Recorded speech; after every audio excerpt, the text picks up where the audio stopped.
Hey everyone, welcome back to our channel. हम सबके पास same ही तरह का माइंड होता है, उसके बावजूद दुनिया में कई लोग बहुत सक्सेसफुल हो जाते हैं और कई लोग बहुत अनसक्सेसफुल रह जाते हैं। ऐसे क्यों होता है?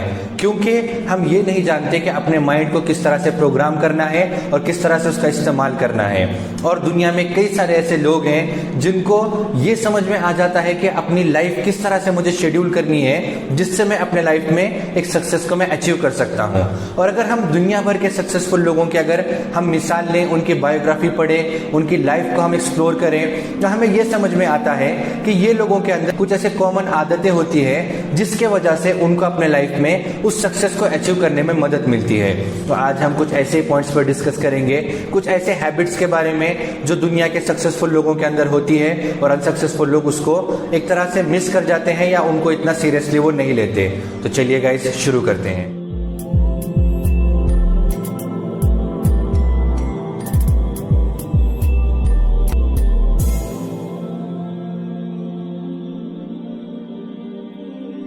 सबसे पहली चीज है जो हर सक्सेसफुल इंसान के अंदर हमें कॉमन नजर आती है, वो है अपने काम को शेड्यूल करना।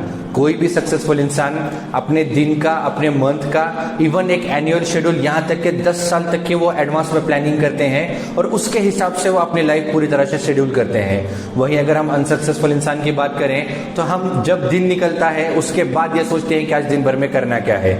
ये एक ऐसी हैबिट है जिसकी वजह से बहुत सारे लोग इनफ नॉलेज, इनफ स्किल होने के बावजूद भी अनसक्सेसफुल रह जाते हैं। अगर हम इलॉन मस्क की बात करें, जिनका रेफरेंस मैंने पहले भी कई वीडियोस में दिया है, इलॉन मस्क ये मल्टीपल कंपनीज को ओन करते हैं। उसके बावजूद हर हफ्ते उनका एक शेड्यूल टाइम है जिसके अंदर उतने आवर्स वो उस कंपनी में जाकर देते हैं। यहाँ तक कि अपने लंच को भी वो अक्सर मीटिंग में ही पूरा करते हैं, यहाँ तक उनका शेड्यूल फिक्स होता है। अक्सर इंटरव्यूज में ये क्वेश्चन पूछा जाता है कि आप अपने आप को 5 साल के बाद, 10 साल के बाद कहाँ पर देखते हो। इस क्वेश्चन का रीजन सिर्फ यही होता है कि आपका विजन कितने दूर का है ये आपका इंटरव्यूअर एक्सप्लोर कर सके। तो हमेशा ये बात याद रखना कि अगर आपको सक्सेसफुल होना है तो अपने काम को शेड्यूल से करने की आदत हमें डालनी होगी। अगली चीज है बड़े ड्रीम्स देखना। अगर आपके ड्रीम्स बड़े होंगे तभी तो आप उसे अचीव करने के लिए मेहनत करोगे, वरना आपका ड्रीम है कि मैं एक छोटी सी कोई गाड़ी ले लूं, एक छोटा सा बिजनेस शुरू कर दूं और उसी में मैं अपनी लाइफ गुजार दूं, तो हो सकता है कि शायद आप वो भी अचीव नहीं कर पाओ, क्योंकि आपका ड्रीम ही वहीं तक था, आपकी सोच ही वहीं तक थी। जबकि आप अगर बड़े ड्रीम्स देखोगे तो हो सकता है कि आप उन ड्रीम्स को अचीव भी कर लो या उसके आसपास आप सक्सेसफुल हो जाओ। यानी आप अगर एग्जाम में 100 मार्क्स की कोशिश करोगे तो हो सकता है आप 90 के आसपास तो चले जाओ, वरना अगर आप कोशिश ही कर रहे हो 35 मार्क्स लाने की तो आप शायद हो सकता है कि फेल ही हो जाओ। इसलिए हमेशा अपने ड्रीम्स को बड़ा रखना, बड़े ख्वाब देखना और उसके बाद ही आपका माइंड उस प्रोसेस में लग जाएगा कि आप उन ड्रीम्स को अचीव कर सको। तो ये बात बहुत इंपॉर्टेंट है। जब तक आप बड़े ड्रीम्स देखना स्टार्ट नहीं करोगे तो आप उसको अचीव भी नहीं कर पाओगे। इसलिए हमेशा बड़े ड्रीम्स देखो और उसको अचीव करने के लिए जो मेहनत लगती है, अपने आप को एक तरह से उस मेहनत में कंप्लीटली लगा दो और आप डेफिनेटली वहां तक जरूर पहुंच जाओगे। अगली चीज है रीडिंग हैबिट।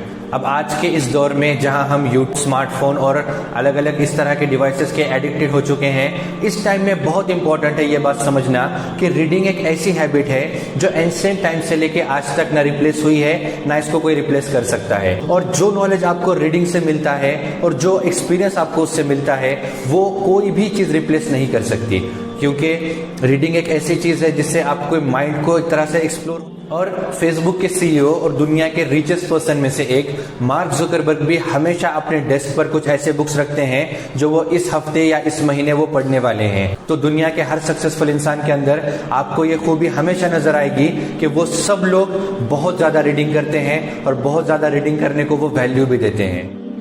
नेक्स्ट पॉइंट है लर्निंग न्यू थिंग्स। आप अगर अपने आप को अपडेट नहीं रखोगे तो आपका क्या हाल हो जाएगा, इसका एक बहुत अच्छा एग्जांपल है नोकिया के फोन्स। एक टाइम पे दुनिया के 9 आउट ऑफ 10 लोगों के पास नोकिया का फोन हुआ करता, मगर आज हम देखते हैं कि शायद कहीं तो आपको कोई नोकिया का फोन नजर आएगा। दोस्तों, अगर आप अपने आप को नॉलेज में, स्किल्स में अपडेट नहीं रखोगे तो आप बहुत जल्दी मार्केट से बाहर हो जाओगे। इसलिए अगर आपको सक्सेसफुल होना है तो ये आदत हमें हमेशा रखनी चाहिए, बल्कि हमें इसको एक हॉबी बनाना चाहिए कि आपको कुछ भी नया करने में एक तरह का एक फन, एक मजा आपको क्रिएट हो।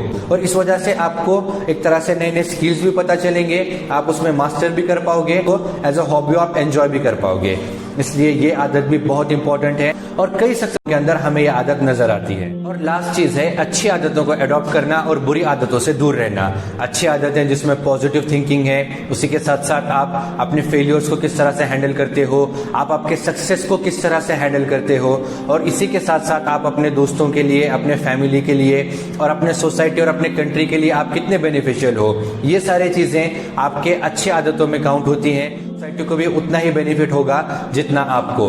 तो दोस्तों, ये कुछ ऐसी आदतें, कुछ ऐसे पॉइंट्स हैं जो हमें हर सक्सेसफुल इंसान के अंदर कॉमन नजर आते हैं और अनसक्सेसफुल इंसान इसको एक तरह से निग्लेक्ट करते हैं या अपने लाइफ में अप्लाई नहीं करते, जिस वजह से काबिल होने के बावजूद भी वो अनसक्सेसफुल रह जाते हैं। तो अगर आपको ये वीडियो अच्छा लगा तो हमें लाइक कीजिए, कमेंट कीजिए और हमारे चैनल को सब्सक्राइब करना ना भूलिए।